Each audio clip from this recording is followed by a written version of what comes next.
Araw-araw, lagi-lagi, madalas ay lagi-lagi kong hinahanap yung kaparehas ko ng pananaw. Yung tipo na parehas kami ng gusto at parehas kami ng ayaw.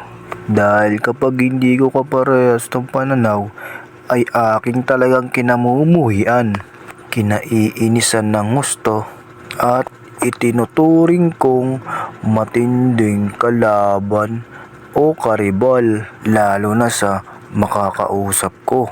Kapag hindi kami parehas ay bigla ko na lang siyang inaaway. Ganon din ginagawa ko kapag may mga kasama ako sa aming bahay. Kapag alam kong hindi kami parehas, talagang inaaway at kinamumuhian ko talaga siya ng sobra. At gigil na